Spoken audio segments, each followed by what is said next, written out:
Hey everyone, so welcome back to my channel, and this is me learning Vedic astrology. And so I needed some time to pull some things together regarding the lion eclipse because I am learning, so I had to take my time to research, and sometimes you don't even know to ask what you don't know? So, but this is going to be the culmination of what came together for me. So you can dive in and, of course, share your own ideas, your own concepts, your own, what you see. But let's have a look at the chart. And so this is going to be the chart right over here. Sorry. For this roaring lion eclipse. Let's call it that because it's the total lunar eclipse, the blood moon, that happened March 3rd, 2026. And the moon was at 17 degrees Leo in the Nakshatra of Purva Falguni. And at Washington, D.C., it was the actual eclipse time, not the pre-eclipse. Leading up to it was 6:04 a.m. And I did it from Washington because I also wanted to see, you know, um, what's happening with the states, right? Because they have such an impact, and with everything around Iran. And coincidentally, or not, it is also during the Maga Puja, which also has to do with the lion because Maga has to do with Leo. The Holika Dahan, or the festival, the holy festival in India, which I think I've never been and I would love to go, love to see it, which looks absolutely beautiful on the pictures at least. And Operation Roaring Lion of Israelis, all of them connect with the lion theme, and we're gonna dive in. Okay.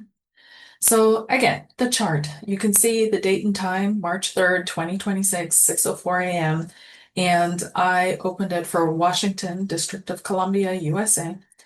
And I'm casting a mundane chart for world power at the moment of the eclipse. The Tithi is the Purnima, or the full moon. The Purnamayasya in Satabisha Nakshatra.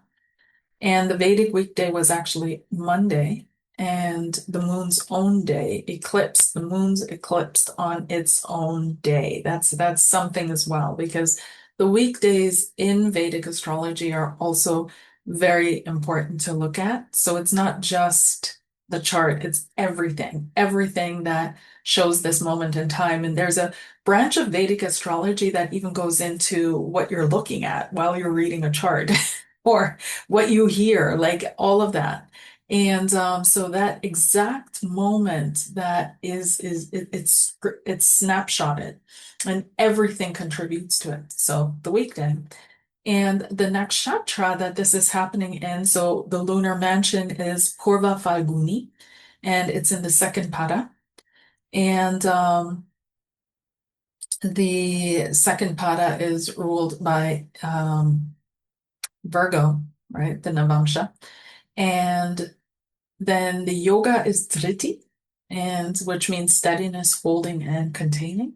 The Karana was Bhava. The Hora Lord is Guru, and the Kaala Lord is Mangala slash Guru. So I won't get into the full planetary positions. We don't need to get that technical. So anyhow, Ketu, one of the most important things in this chart is that Ketu is at 14 degrees Leo, so Purva Falguni Pada 1. And the moon itself is at 17 degrees Leo, Purva Falguni Pada 2. So they are only 3 degrees apart. This is an extremely tight Ketu moon conjunction in Leo during the eclipse. And it is deeply significant, right? So remember that Ketu is the headless one. And we talked about him in the Grahas in the last video, and he has no head. And so Ketu is aiming to release, to liberate, to let go. Can't really hold on to anything, and is seeking a head in a way, but is also seeking to be released, just let go of things. So another thing that is unique, interesting about this eclipse is the Aquarius stellium. Okay.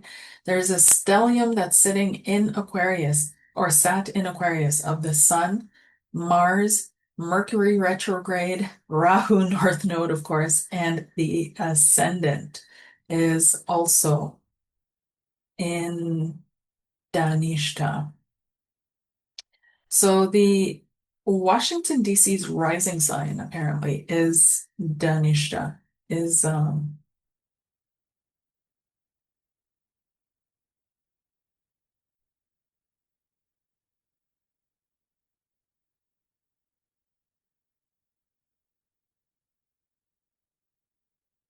the Aquarius stellium at the moment of the eclipse, there is also an Aquarius stellium. And it's exactly opposite the eclipsed moon in Leo. And the planets that are in this eclipse are well, in the stellium, sorry, are the Sun and Mars, Mercury retrograde, and Rahu, and of course the ascendant. So this is an incredible moment in time to snapshot.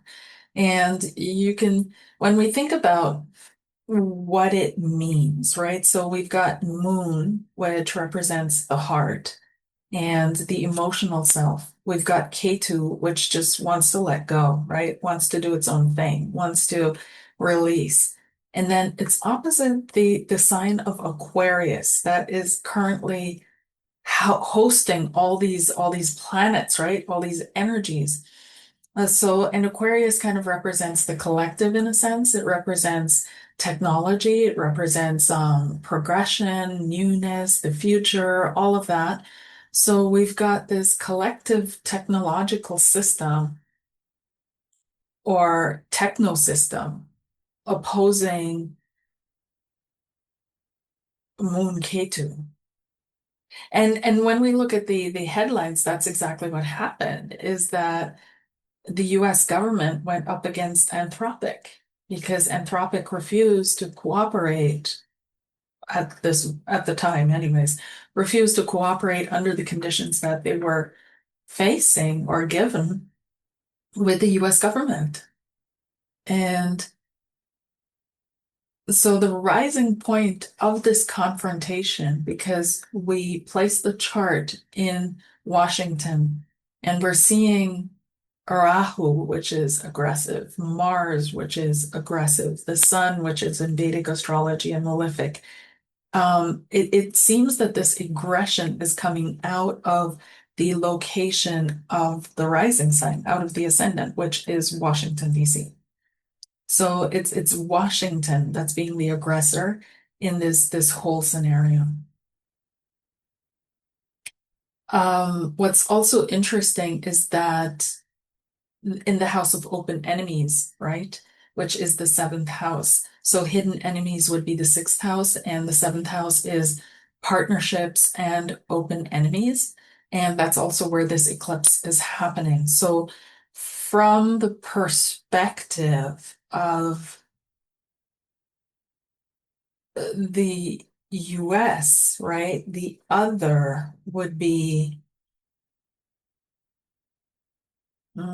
it would be self-asserting against something that's not even there. It's against an aspect of itself, right? Because remember that Rahu and Ketu are one being, right?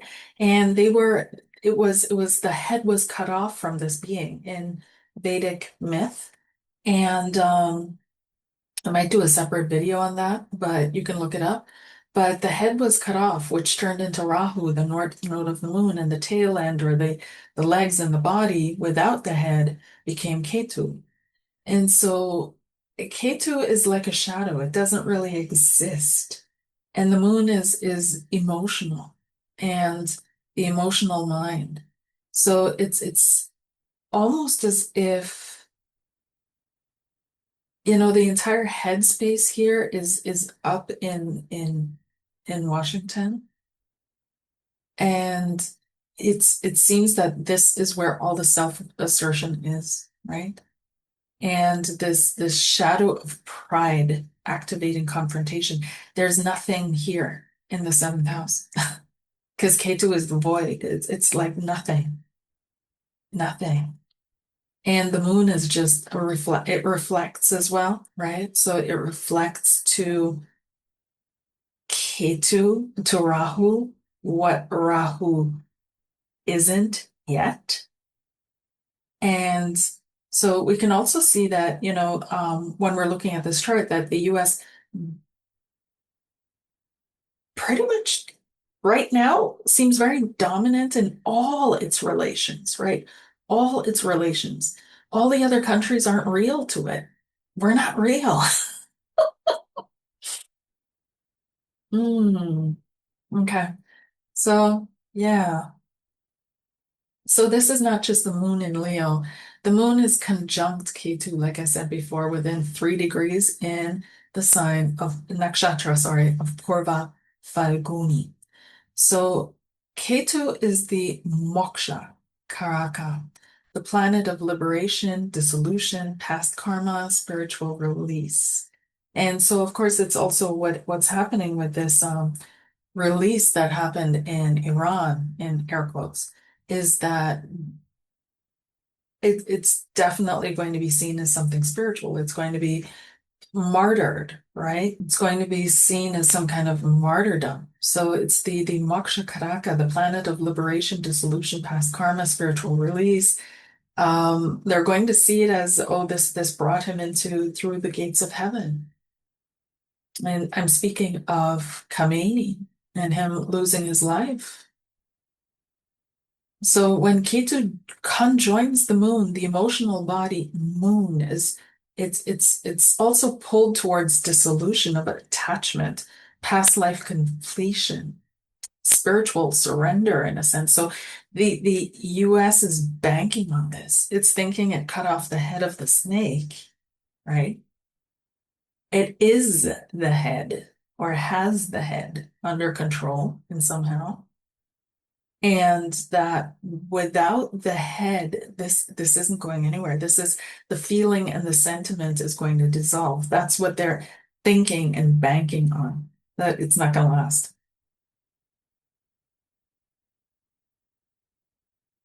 So they're also thinking because with the K2 here with the moon, there's no sense of cohesion, right? There's no head. So there's no sense of cohesion, there's no sense of unity. There's no sense of pulling anything together into one identity. There's a significant loss of identity that is happening in the house of open enemies. And so the moon also with Ketu can indicate like negative emotions, negative feelings, grief, loss, because Ketu represents loss or what needs to be lost.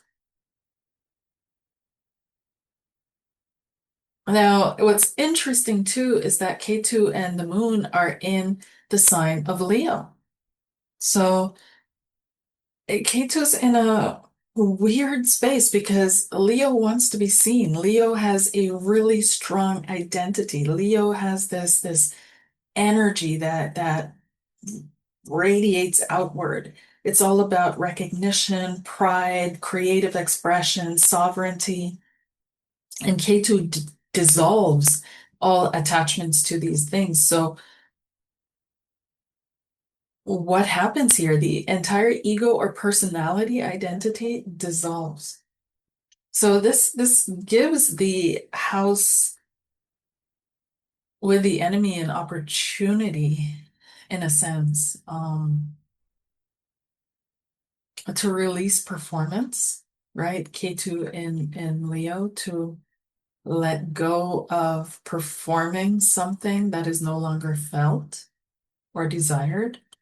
And the hammock is Purva Falguni's symbol, right? So the hammock means a place of rest, right? So relaxation and letting go. But what happens when your resting place is pulled out from underneath you? Right. Okay, let's have a look at the dasha that this is happening in, well, of the event, because in Vedic astrology, you know this, we believe that everything has a birth time. This is the birth chart of that eclipse. and specific to this location. But it also goes through it also experiences dashas, which are periods of time that are ruled by the planets, by the grahas.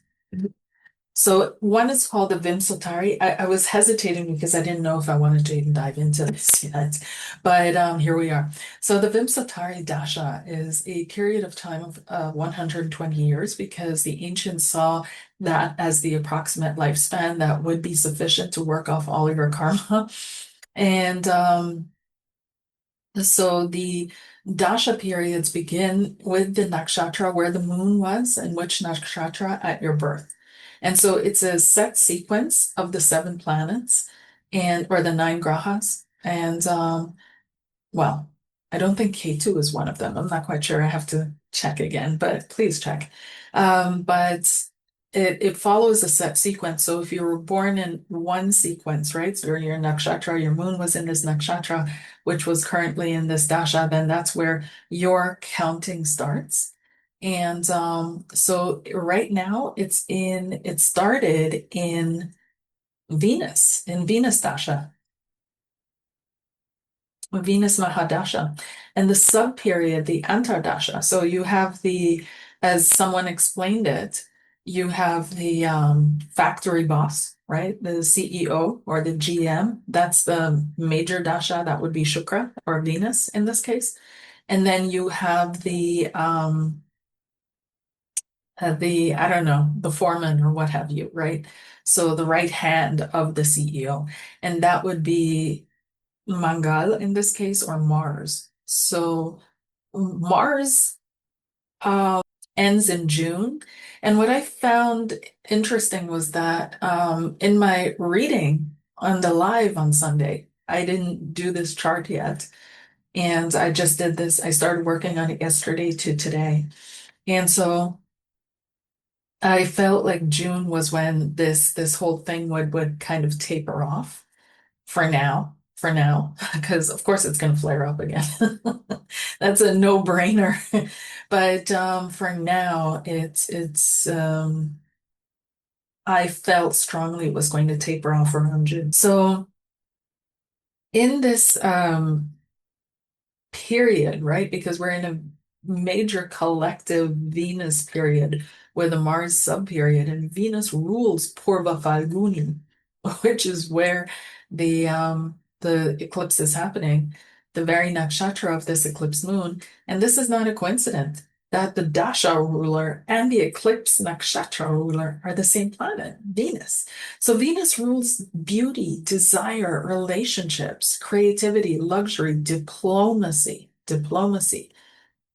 values, worth, and what we truly love. And so this 20-year Venus period should actually be a global era of renegotiating values. What do we actually love? What is worth fighting for? What is beauty in a broken world? And Venus also rules Taurus, accumulation, earth, stability, Libra, of course, and balance, justice, and partnership. So the Venus period asks humanity to find its values amidst all this upheaval, right?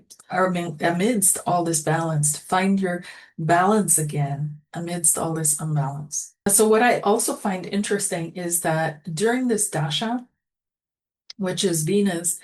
This is why I'm studying Vedic astrology and not anymore tropical astrology, because I feel like our timelines have been shifted and changed due to us following tropical astrology, because tropical astrology is now a concept, right? All of it is concepts, all of it is made up. I'm getting that. I understand that, like I said in the first video. But the tropical astrology isn't even tied to what's in the sky. So when they say Neptune is in Pisces or Neptune is in Aries, and when we actually look at the sky, Neptune is still in Pisces and is going to stay there for quite some time until the mid 2030s, right? So it's quite interesting because then you have to ask yourself if this is programming language, if astrology is programming and it is something that we can build on, which we know we can. then whose programming are we following? Because this Venus dasha that is now happening is actually meant to give us diplomacy, meant to give us beauty, meant to give us harmony, meant to give us not everything perfect, but at least being willing to open ourselves for solutions, being willing to fight for balance in a sense, diplomatically, right? Finding solutions that benefit all, that aren't zero-sum solutions. So something has sped up, or someone, or some people have sped up our timeline and our development into arenas where we're not ready yet. We don't have the equipment, and the natural flow of things would be a lot slower and full of grace, much more grace for our learning. So then we have the Mars Antardasha. Again, that's the sub-period underneath the larger arc of the Venus period. And this goes from April. This went from April last year, 2025, to June 2026. And so desire meets action, beauty meets war, diplomacy meets aggression. And Mars in this eclipse chart sits at 6 degrees Aquarius in Dhanishta, the nakshatra of drums, rhythm, abundance, and war. So Mars here is disciplined but forceful. And it ends, remember that, in June 24th. And we are at the peak intensity right now of the Mars window. So this is, when Venus and Mars come together like that, apparently it's the classic period of passionate confrontation, whether in love, in war, or in the collision of values. Okay. So there's a rare triple lock that is going on here, the dasha, the sub-dasha, and the eclipse nakshatra itself, the ruler of it, all pointing to Venus, Mars themes, creative passion weaponized, beauty meeting force, the roar of the lion. So let's have a look at the ascendant again, because this is in 4 degrees Aquarius in Dhanishta.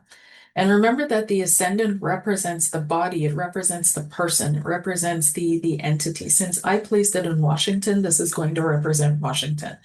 So with Aquarius rising, this chart describes an entity that's defined by technology, by systems, collective networks, reform, revolution, and this tension between progression and keeping things the same, and control. Aquarius as the ascendant of this, right, of Washington, D.C., on this eclipse frames America and by extension the Western geopolitical order as the primary actor. So once again, right, it's Dhanishta that is on this ascendant. And it's Dhanishta, like we said, is associated with drums, abundance, Mars, Jupiter energy, and it's also associated with wealth, music, and war. Its deity is the Ashtavasus, or the 8 elemental gods of abundance. So here we have another hint what this is about. And Dhanishta rising means the body of the nation is rhythmically martial. It moves with force. Okay. So let's have a look at the grahas that are in the first house. And we've got the sun at 18 degrees Aquarius. And this indicates that the national identity asserts itself. Then we have Mars at 6 degrees Aquarius, and this would be Mars, military action, aggression, and force, right? The body is at war or in assertion mode. We also have Rahu, the head of the demon. And so Rahu amplifies, right? Ketu kind of scatters and dissolves, but Rahu amplifies first house stuff. So the ambition that is here already with Sun and Mars, right? And a retrograde Mercury on top of it. The desire for dominance comes through Rahu, obsession with identity and power. And so Rahu here amplifies all that. They're obsessed. They want to make sure. This is like, I'm going to hit you and you're never going to get back up again. Do not get up. I put you down. Do not get up. Don't make me. Don't make me. That's the energy that's coming out of that first house. Mercury retrograde, communication is reversed, right? So information about misinformation, this is a classic signature of that. Mixed signals, intelligence failures, negotiations going backward. So that's what happened. They were waiting apparently for negotiations to happen, and then those didn't work out, so they went in. Mercury retrograde there. So Purva Bhadrapada is a fierce, right? Because that's the nakshatra that it's in is called Bhadrapada, this Aquarian. Um, well, no, the Mercury retrograde is in Purva Bhadrapada. So it's also a part of Aquarius.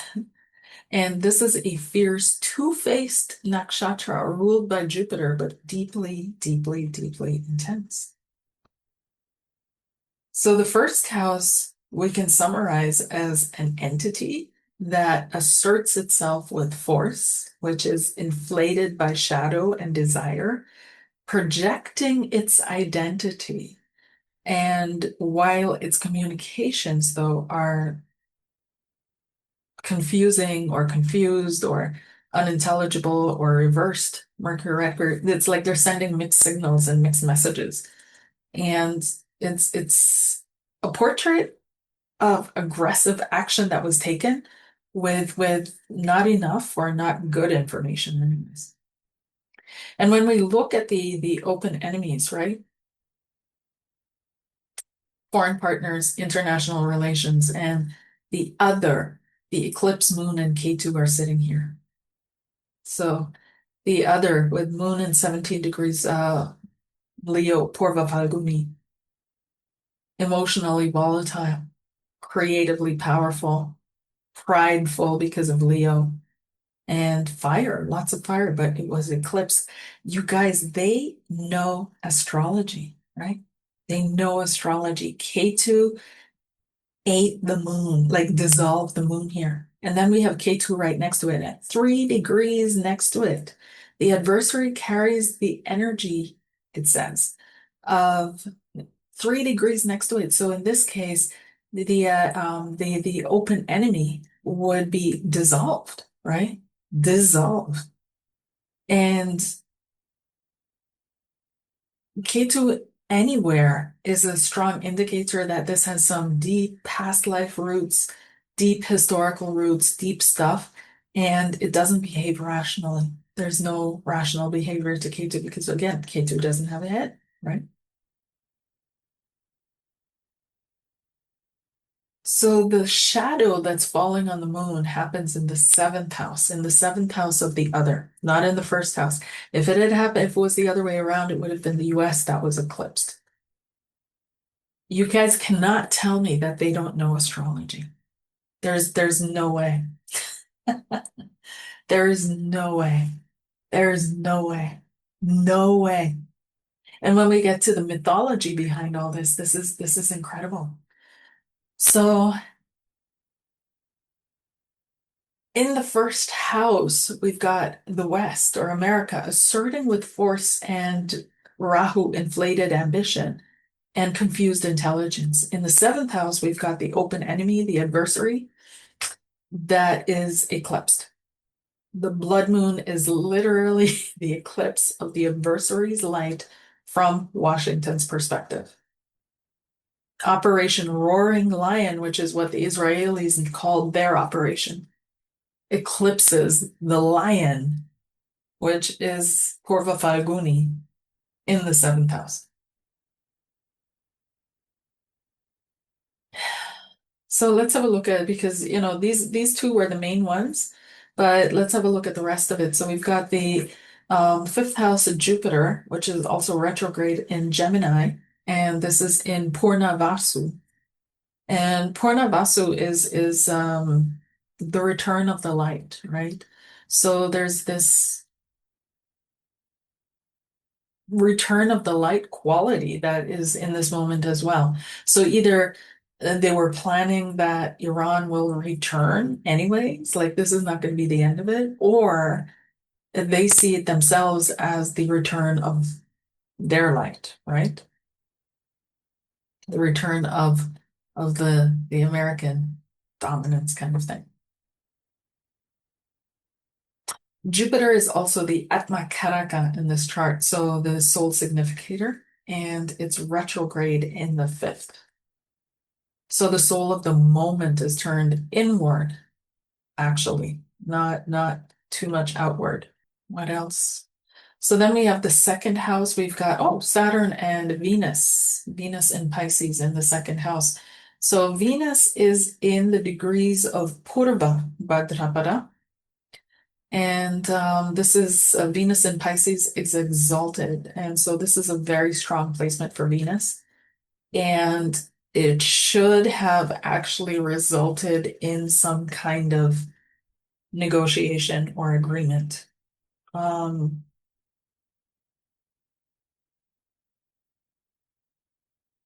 yeah. Who knows what truly happened and what was truly placed on the table, what was truly offered. Um, so Venus in Purva Bhadrapada, it's weird because it's also Pisces, right? So dual fish, one going in one direction, the other one going in the other direction. So there is that energy that flows in with that. Then you've got Saturn in Pisces in my ascendant, Uttara Bhadrapada. And so Uttara Bhadrapada is the nakshatra of the deep waters, the cosmic serpent, Ahir Budnya, and profound endurance. So Saturn here is going to bring slow, heavy, karmic weight in the second house to financial systems, value systems. Stuff here is constrained, systems under structural pressure, and we see that happening. Not only that, but we can see it quite literally happening with waters being blocked, everything being slowed down, with Iran now blocking the Strait of Hormuz. So yeah, that's why I love Vedic so much. Like it's so like the depth of this art, and I see it as an art, is just incredible. Right. So and now the eclipse source, we have to look at that is Shadabisha. And Shadabisha is an empty circle. Literally, it's 100 stars, it's the 100 healers, it's Varuna, the cosmic ocean, night sky, divine law, Vrita, and healing. Ruling planet here is Rahu, and it has to do with vast systems, with healing, hidden knowledge, the cosmic net, secrecy. And Sun and Rahu both occupy this nakshatra. The eclipse source is there. And so Varuna is the deity of cosmic ocean and divine law. He sees everything through his thousand eyes. He is also the deity of sin and its forgiveness. He holds the noose with which he binds those who violate Rita, or the cosmic order. So Rahu and Shadabisha is only going to amplify because remember, Rahu amplifies and Shadabisha is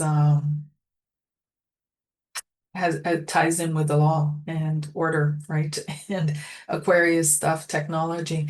So Rahu will amplify the surveillance, the cosmic nets, and the hidden knowledge that underlies all our systems. So, and that's exactly again what happened was that all of a sudden Anthropic started saying that, oh my gosh, the US government wants to use Claude, your friendly neighborhood chatbot, as a, to monitor US citizens, or probably more than US citizens, and to possibly use it in autonomous systems in the military. And Anthropic was like, we can't do that. Like, that's not happening. I'm sorry. So and now Anthropic has been declared, or they were being threatened with being declared a threat to the supply chain of the United States. And that's usually reserved so that we understand for companies like Huawei, right? Which have been banned from the US for how long now? So it's not good. Oh, the myths. So let's dive into the myths here. So on March 3rd, the lion archetype, right, is all of a sudden erupting all over the place. All over, and especially for completely independent streams. So one, of course, Vedic astrology, which we're doing right here. The moon is eclipsed in Leo in Purva Falguni, and Ketu is in Leo. Then we have the Buddhist Maga Puja, and Maga is the Leo nakshatra as well, right? Remember, each sign is divided up into nakshatras, right? So, and each sign has two or three nakshatras. So one of the Leo nakshatras is Maga, and this is the Buddha's lion throne, lion's roar, and that's the name of the festival, is Maga Puja. I'll look it up. So then another thing is the beginning of Holi, the Holika Dahan in India. And this is a beautiful story, right? So there are two stories that are being celebrated at once, and both of them represent the return of love and the expulsion of darkness and the defeat of darkness and the return of the light. And so one of the ones, one has to do with I think it's either Vishnu or Shiva and his wife Radha and them. Wait a second. Oh, sorry, you guys. It's three stories. Okay. Three stories. So I'll touch base on each one briefly. One is Radha Krishna. And this one is in his youth, Krishna despairs whether the fair-skinned Radha will like him because of his dark skin color. His mother Yashoda tires of his desperation and asks him to approach Radha and ask her to color his face in any color she wishes. This Radha does, and Radha and Krishna become a couple. Ever since, the playful coloring of Radha and Krishna's faces has been commemorated as Holi. Then there is the one that I wanted to talk about, which is the Hindu god Vishnu and his devotee Prahlada. Now, there was an evil king, the father of Prahlada, and he was a king of demonic asuras and had earned a boon that gave him five special powers. He could be killed by neither a human being nor an animal, neither indoors nor outdoors, neither at day nor at night, neither by astra, projectile weapons, nor by any shastra, handheld weapons, and neither on land nor in water or air. So this king grew arrogant because he thought it was a god that, he wasn't able to die and demanded that everybody worship only him. His own son, however, refused and remained devoted to Vishnu. And this infuriated this evil king. He subjected Prahlada, his son, to cruel punishments, none of which affected the boy or his resolve to do what he thought was right. And finally, Holika, Prahlada's evil aunt, tricked him into sitting on a pyre with her. Holika was wearing a cloak that made her immune to injury from fire, while Prahlada was not. As the fire spread, the cloak flew from Holika and encased Prahlada, who survived while Holika burned.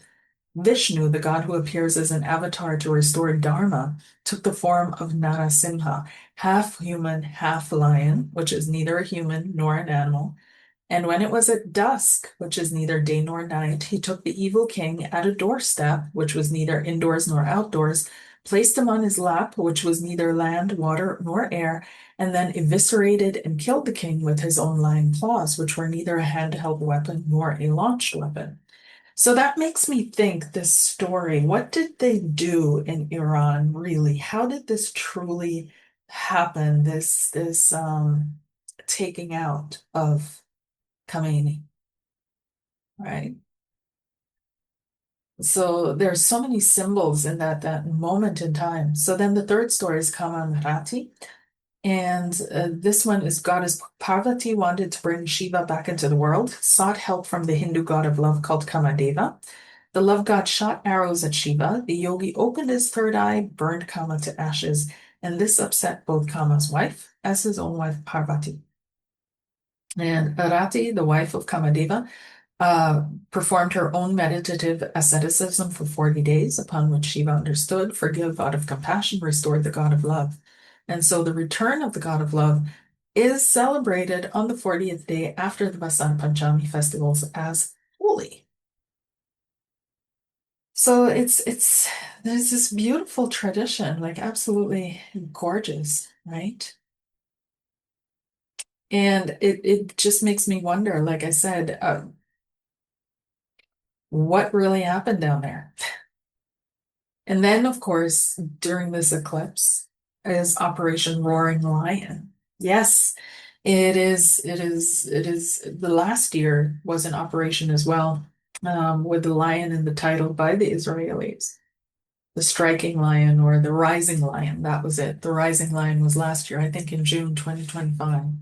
And so this year it's the roaring lion right at the eclipse. Come on, guys.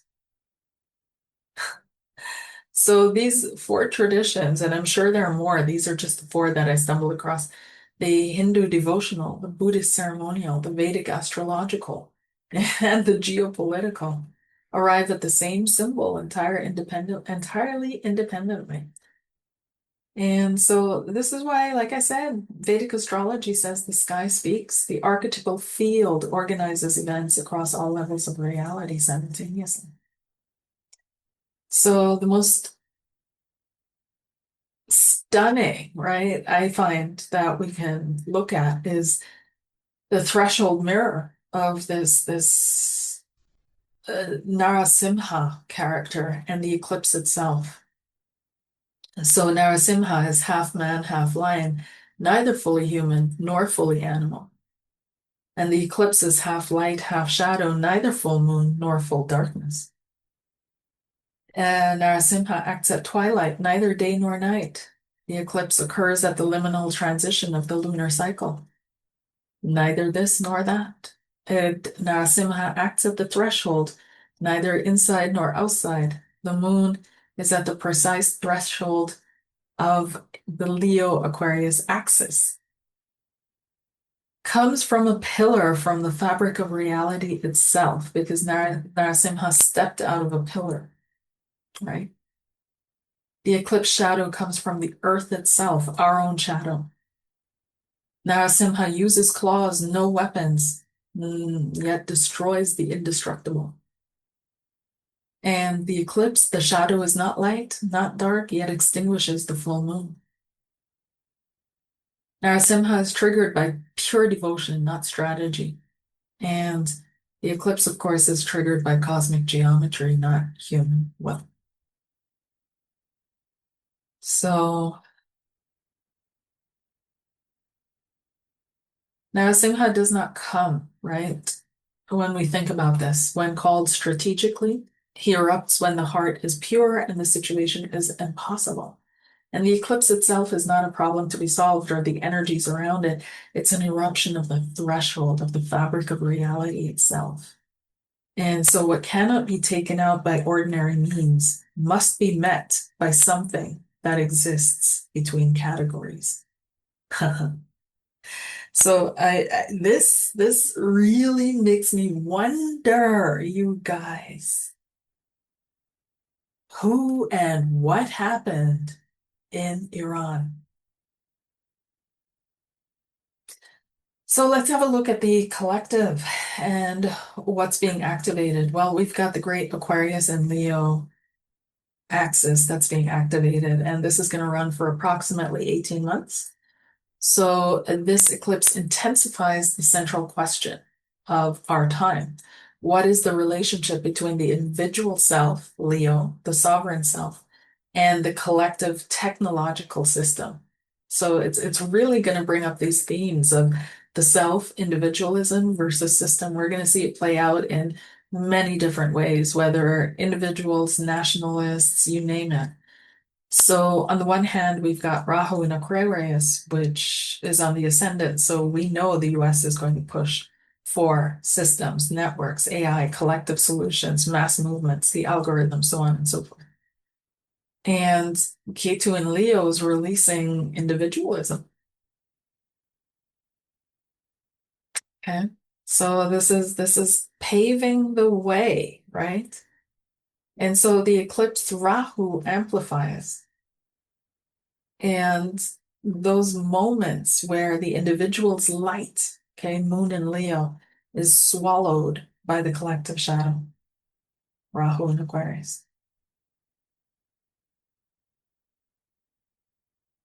So this question is also for you, like, what are you going to do? Who are you? Do you feel eclipsed by everything that's happening in the world out there? Do you feel eclipsed out of your own life and your own decision making, your own decision ability because of everything that's happening in the world? Even though you say, like, this is not what I want, is your voice heard? Does it count? How do you feel about that? So we've got the Aquarius stellium, which represents again Aquarius, the collective, systems, networks, technology. And so this is all under pressure. And Mercury retrograde in Aquarius means communications and information system. We know this, right? That reverse, fail, reveal stuff they shouldn't reveal. And what happened? Anthropic went down. Anthropic was down for 4 hours, you guys. Then we have Saturn and Venus in Pisces. So Saturn and Venus actually, they're fine, kind of. And Venus is exalted in Pisces. So Saturn is kind of not so much. But this energy is demanding, right? Demanding. Venus is demanding kind of surrender to the slow grinding changes, pressures, dissolution that Saturn is bringing to this house. Then we have Jupiter retro in Gemini, so return of the light. And it could be that old solutions are looked at, that at that level, they go back over old plans, old solutions, and look at that again. And it could be also that they review their aim because Purnabasu also means the quiver of arrows returned. So you cannot shoot until you have reviewed your aim. So another house that we need to look at is the 12th house, which is in Capricorn here. And the 12th house is the house of Ketu's natural domain, and Ketu is directly conjunct the moon. So this is going to trigger losses in financial outflows. What has been spent cannot be recovered. Hidden enemies operating in secret. Spiritual awakening through detachment, right? Past life karma exhaustion. Like the old story is now done. It really is done. The old story is done. Like this whole Middle Eastern, going back to the Bible, all of that, it's over. And it's things are going to change in our literal dream layers.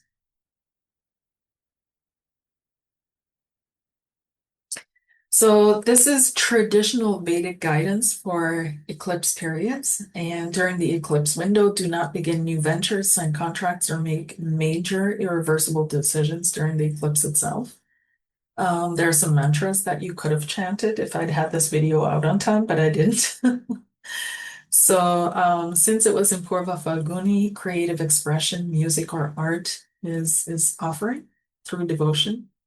And write down what you're releasing, right? And offer them to the fire. And the Ketu moon practice, meditation on the dissolution of the watcher, who is aware what remains when the performance stops. And Venus Mars Dasha, this is a period of honest reckoning with desire, not suppression, but is this what I truly love or what I want to conquer?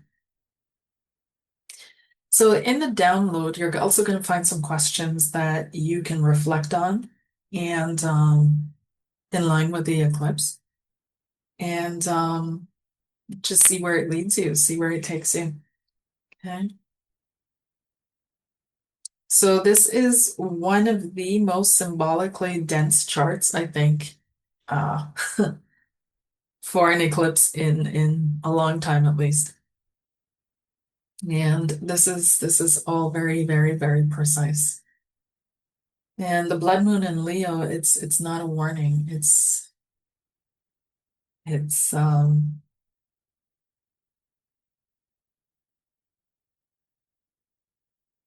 It's a coronation in a way, but only for the lion who has passed through the fire, who has released the need to be recognized as the king.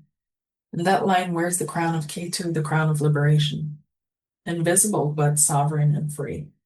Because the roar that matters most is the one no one hears, because it comes from yourself and not the stage. You guys, thank you so much for being a part of this. Thank you so much for watching with me, and I hope you enjoyed, and I will see you on the next one. Don't forget to leave your comments, your thoughts, your observations in the comment section below. All right, take care. Bye.